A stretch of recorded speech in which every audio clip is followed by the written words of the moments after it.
Whether Clarence Ratcliffe dies in prison after killing his wife or dies as a free man surrounded by his family is up to Governor Rick Snyder. Ratcliffe, a Grand Rapids police officer, shot and killed his wife, Judge Carol Irons, and shot at police officers back in 1988. He got life in prison without parole. It is a decision that governors have struggled with for years, whether to commute a sentence handed down by a judge. And as Target 8's Ken Colker found, each has handled that power in very different ways. I never was viewed as hard-hearted by anybody. I think if anybody, people thought I was a pretty soft touch. But it was Democratic Governor James Blanchard who was stingy with commutations, giving out just 6 of the 316 issued by Michigan governors since 1969.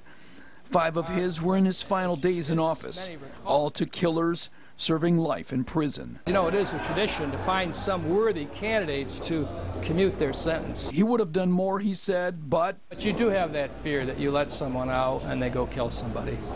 Yeah, you have to live with that. That happened to his predecessor, Republican Governor William Milliken, who commuted 95 sentences, all killers.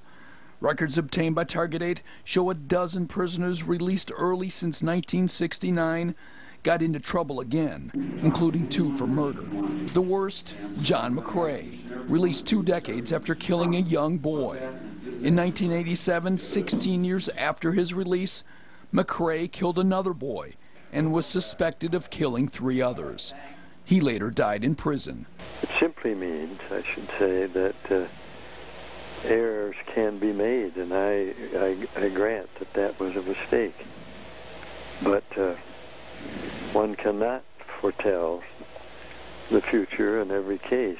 Still, Milliken regrets not commuting more, fixing what he called injustices. It's a lot of power and a lot of responsibility, and I felt it strongly. Governor Rick Snyder's staff says he probably won't commute nearly as many as Governor Jennifer Granholm, who gave out 182 early releases, more than her 3 predecessors combined. Snyder has already released 1 prisoner early. It's a case-by-case situation, and it really has to be something compelling. In the one instance we had somebody that was basically dying of cancer, and so it was just the humane thing to do. They were no threat to public safety. Tonight at 6, they should have died in prison. Instead, 2 West Michigan women died at home with family.